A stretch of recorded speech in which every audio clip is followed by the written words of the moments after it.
Carlo Ancelotti confirmou o acordo com a seleção brasileira. Ele concedeu entrevista coletiva no Real Madrid e foi direto ao afirmar que dia 26 vai ser técnico do Brasil. Tá aí o Ancelotti, campeão no Real e agora tem o desafio de treinar a seleção brasileira. Vamos ver o que ele disse.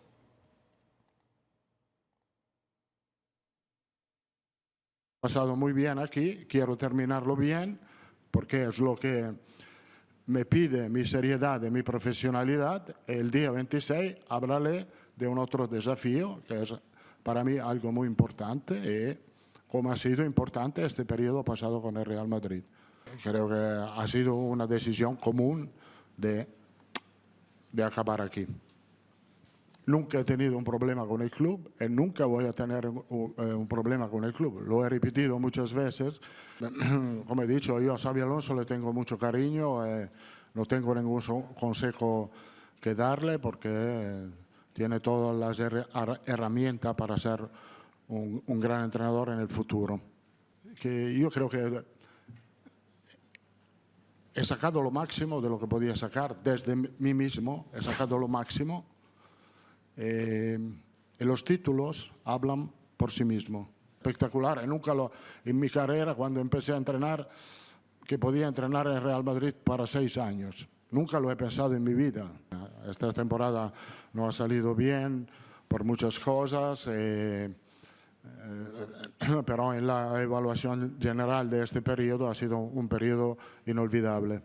Entonces, Rodrigo ha tenido un estado febril la semana pasada, que no le ha permitido entrenarse bien, que no le ha permitido volver a su mejor nivel, ha intentado de aguantar y hoy el entrenamiento ha tenido una molestia en el músculo de la pierna, no sé de qué pierna, y una molestia que hay que valorar. Mas vai receber o diretor Rodrigo Caetano e o auxiliar Juan para falar, conversar sobre a convocação para o jogo de estreia, né, e os próximos passos no comando da equipe. Tem um fato curioso, Mili, porque para chegar ao comando da seleção, Ancelotti passou pela avaliação de Neymar, né? O atacante conversou com o treinador por videoconferência, olha só, praticamente um RH da CBF, antes do acerto. E aí aprovou a contratação dele. Neymar ficou sabendo da negociação da CBF com o Ancelotti pelo pai, que é próximo de um dos intermediários que trataram do acordo no bate-papo com o técnico. Ouviu que a seleção precisaria dele em forma. Mili, até ouvi hoje um comentário, ai meu Deus, me fugiu o nome dela, da nossa colega da Globo, do Grupo Globo, comentarista... Ana Thaís Matos? Ana Thaís Matos, que o Neymar é, tipo, maravilhoso, a ideia do Neymar, né? Aquilo que ele representaria, aquilo que está no imaginário das pessoas. Mas na prática ele não é isso. E a Ana Thaís falou isso e eu pensei realmente, né? Porque assim, a gente vê o Neymar como um ídolo, como aquele craque, mas ele não é mais esse craque, né? Mas ele ocupa essa função, inclusive, de ditar regras na CBF para quem vai comandar a seleção, né? Não, essa função não existe, ela não faz sentido, né? Nenhum jogador poderia decidir ou se meter no meio de quem vai ser o treinador. E o treinador não deveria aceitar isso. Então, já começa errado, assim, o Ancelotti já começa de uma maneira bastante preocupante. O Neymar não joga, foi o que a Ana Thaís Matos falou, ele não joga há 2 anos. Vamos para o mundo concreto. O Neymar não joga há 2 anos. O Neymar da nossa cabeça, o Neymar imaginário, aquele com o qual a gente sonha, ele foi um craque. E ele ainda existe no mundo virtual do videogame.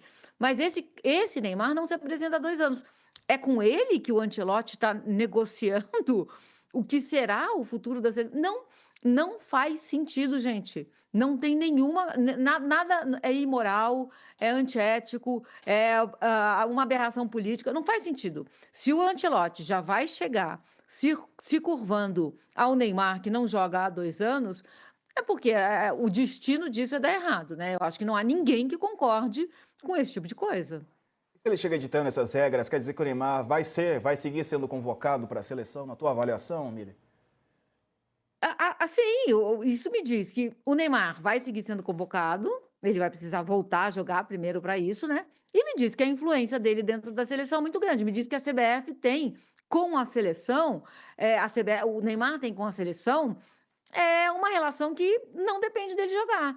Que relação é essa? Se ele não joga e ele tem essa influência na CBF, Que relação é essa? Por que que ele tem tanto poder? A gente deveria saber. Não entendemos. A gente está aqui, fica o questionamento. Qual é a relação do Neymar com a CBF se ele não joga há 2 anos? Essa pergunta precisa ser feita. O Neymar temia rever o Jorge Jesus, né? Ele não teve uma boa relação com o treinador lá no Al Hilal. Só que um funcionário dá aval para esse tipo de contratação é esquisito, né? Porque uma coisa é ele falar, sei lá, falar, olha, eu não me dou muito bem com o tal técnico, tô sabendo que vocês estão negociando e tal, só para vocês saberem que a gente não se dá bem. Outra coisa é ele definir, né? E ajudar nessa contratação, no sentido de conversar com a pessoa para dar o aval dele, né? Tudo muito estranho. Sim, mas assim, ele não tá nem na situação de dar nem esse retorno aí: "Olha, gente, assim, só pra vocês saberem, eu não me dou bem com ele". Ele não joga há 2 anos. A realidade concreta é que não há Neymar hoje. Agora assim, então ele vai voltar a jogar, mas ele vai voltar a jogar em ritmo para ser convocado, com qualidade para ser convocado, ou ele tem um lugar cativo na seleção? Gente, nem Zico teve isso, Pelé não tem, que história é essa? Que coisa, que caminho torto a gente pegou em relação ao nosso futebol, ao futebol da seleção. Não, são tantas aberrações que a gente fica se perguntando o que que há por trás delas. A gente não sabe e a gente deveria saber. É tudo estranho, Diego, é tudo estranho. Vamos ouvir o Samir Carvalho, está aqui conosco também, nosso colega. Samir, e aí, meu amigo, boa noite para você. Neymar com poder, hein? Para entrevistar o Ancelotti e ditar quem pode ou quem deve e não deve ser técnico da seleção brasileira. Que coisa, hein? Uma boa noite.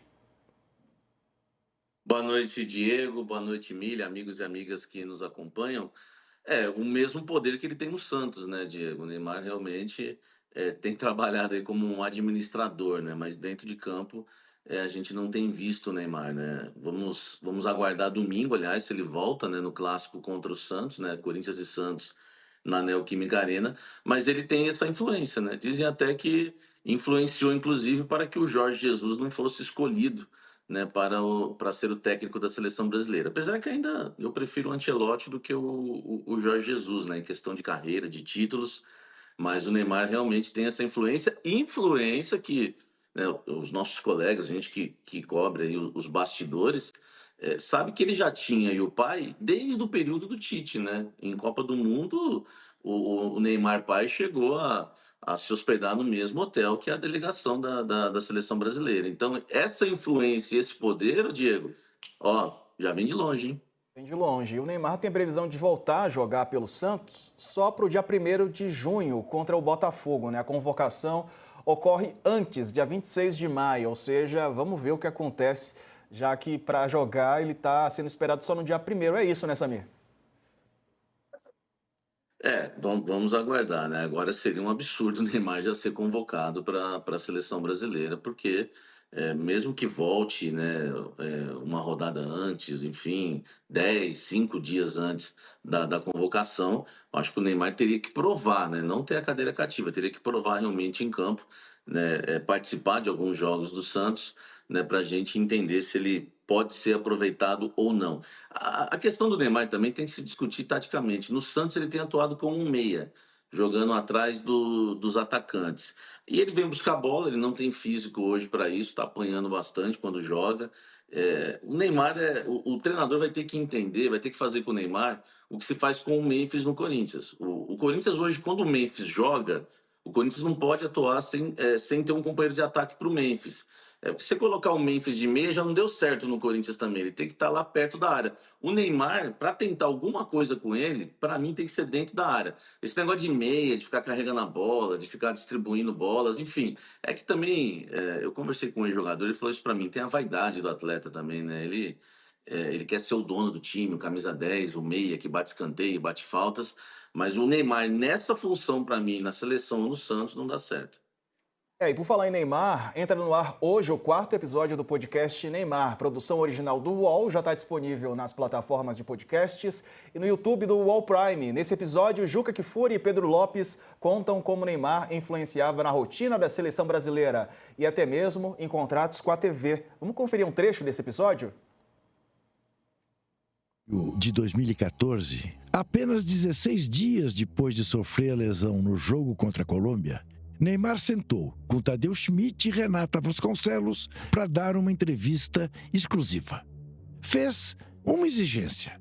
Não queria falar sobre a Copa do Mundo ou sobre o 7-1 contra a Alemanha. Mas a exigência não foi cumprida. A equipe da NR Sports gravou a entrevista enquanto ela acontecia. Quando acabou, Neymar Pai assistiu tudo na íntegra e escreveu uma mensagem para o produtor da Globo.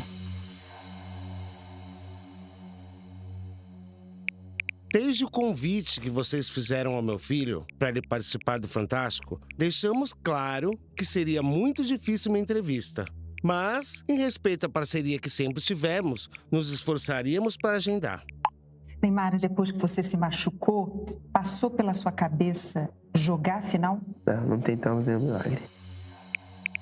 Convenci o meu filho por pessoalmente considerar importante a entrevista em razão do momento. Mas atendendo a um único pedido dele, apresentamos uma condição inegociável. Ele não queria falar sobre os bastidores e as derrotas da seleção brasileira na Copa do Mundo. Até porque já havia dito tudo o que tinha para falar em entrevista coletiva concedida em 9 de julho.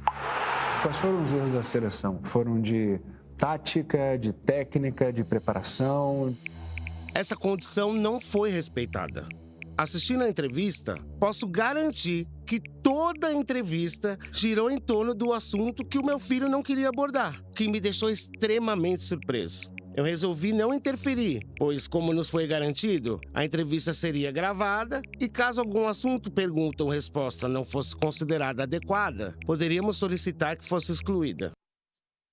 Bom, você confere então nas plataformas de áudio e também no YouTube do UOL Prime, um novo episódio do podcast Neymar aqui do UOL. Depois do intervalo, falaremos sobre a estreia de Fernando Diniz no Vasco. Fica aí que a gente volta já. No YouTube seguimos ao vivo. Mili, quero te ouvir sobre esse projeto Neymar, né, que foi criado no entorno do jogador. O Neymar é um negócio, né? Sempre foi um negócio. O podcast do UOL agora revela o passo a passo da construção de uma idolatria que não deu certo, porque no primeiro episódio a gente aprendeu que a ideia era transformar o Neymar no novo Ayrton Senna. Blindado, então, de críticas, né? Blindado não, porque o Senna não era blindado, assim. A idolatria dele foi construída porque ele era um atleta excepcional. E a do Neymar fracassou, porque ele não conseguiu ser o Ayrton Senna. Mas o que me chama a atenção, e a cada episódio eu confirmo essa minha ideia, é que o Neymar pai é melhor empresário do que o Neymar Júnior é jogador. Ele tem um talento para fazer negócios com a marca Neymar, que é um negócio impressionante. Tanto que o Neymar não deu certo enquanto projeto de Ayrton Senna. Então, para um deles, não deu muito certo, né? Desde que foi para o PSG. Mas o Neymar pai...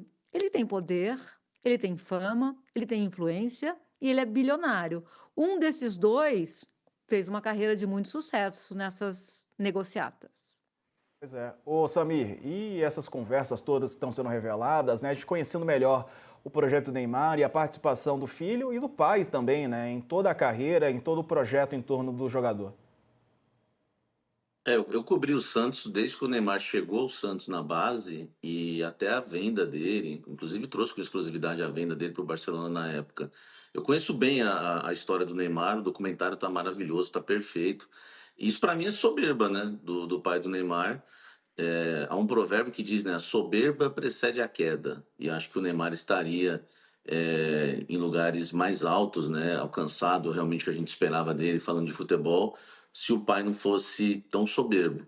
O problema do Neymar é mais o pai do que o Neymar, né? A Mili citou bem a questão, né, do gestor, né, do Neymar pai. Os contratos foram maravilhosos, mas como gerenciar na questão de relacionamento, ele errou demais na gestão da carreira do filho, viu, ô Diego?